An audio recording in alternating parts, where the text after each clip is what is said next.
Did you know that there is a way where we can create links that doesn't rely on IDs or of the page, but rather on its text?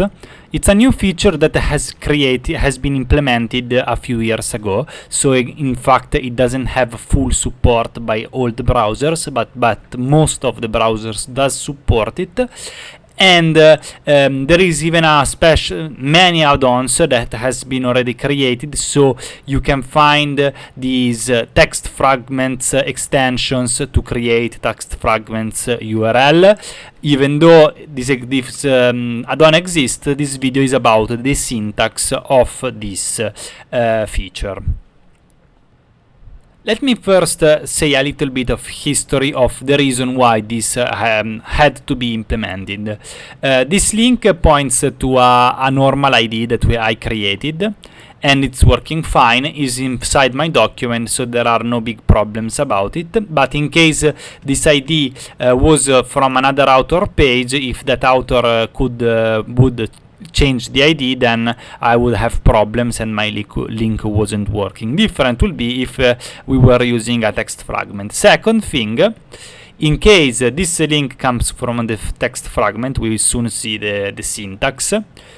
If I go there, actually you don't see it, but as you can see here, the text has been highlighted. So the second feature that this functionality provides is to highlight the text that you have decided to point this link to, which is a kind of nice feature to implement that with the IDs it wasn't possible. So for the syntax, first of all, this will be appended to an external link after the hash or as an internal link. It depends on you. It starts with the hash, and then the text fragment directives is this : tilde : then text equal sign is a must and is the start of the text that is trying to search. So in this case is searching the text space Dolores illu blah blah blah till stop. This is the first possibility. This is the simplest, is the text that we have seen. We can do it even in a different way by adding a text start and text end, which can be a good feature if the text is quite long. For example, here the third link starts with error neque, and there is a colon, and then stops with illo a atque. Let's see the result.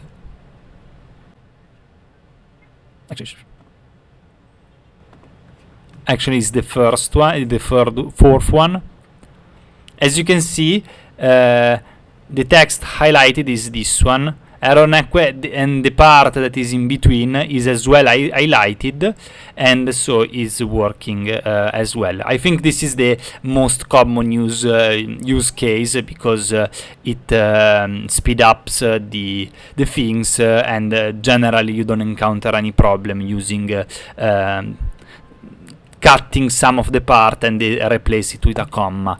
Another thing that I have to subtitle is that all this string is percentage encoded inside the URL. As you can see here, is percentage encoded. Now there are no special characters. If they would be encoded as well.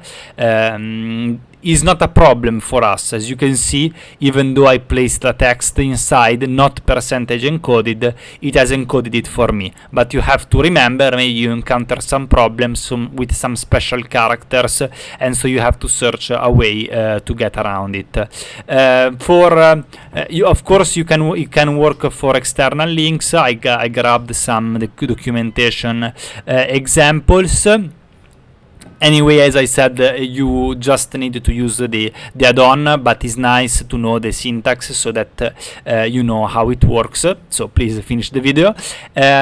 Other two possibilities is to use, first of all, here, as you can see, it is using a prefix.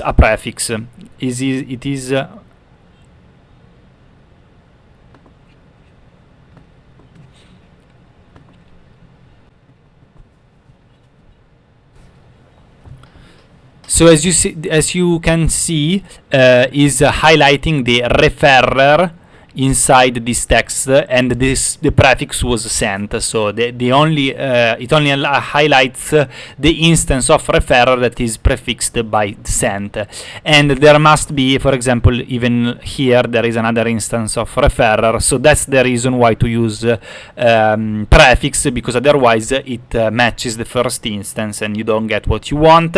Same, you can use suffix. You just need to, for this example, is using a suffix. Very simple anyway.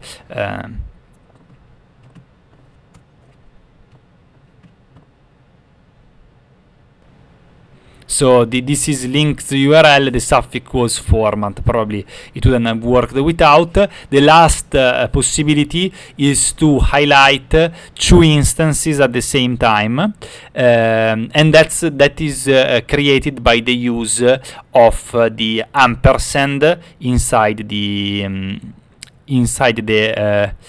here. Inside the URL, you can see that there is ampersand, text causes, and text linked. So it will open a link that is highlighting causes and linked. This is definitely the useless, because you will never really want to do it, but it exists. Last thing I wanted to show you, you can style inside your page, of course. You can style you can style the part of the code of the page that you want to style with the target pseudo class. Probably you already know. I hope maybe you know already what is the target pseudo class. Otherwise, go for search for it. Anyway, it applies its style only to the part of the page that has been targeted. So right now I don't have a nice example, unfortunately. I actually created an example, a banal example right now. As we can see, my target pseudo class, it is changing the background color and the text decoration. I have this link to h1, and if I click on it, it not only applies the default behavior of the highlight that maybe could be changed as well. Anyway, you can even change it and style it moreover. What I didn't want to show you is this, where all the text has been highlighted, because that's only one element. Anyway, we have seen all this syntax of the text fragments. I hope that you enjoyed the video. Go and search for the add-on that will simplify your life by far. And thank you very much for following my tutorials, and see you in the next video.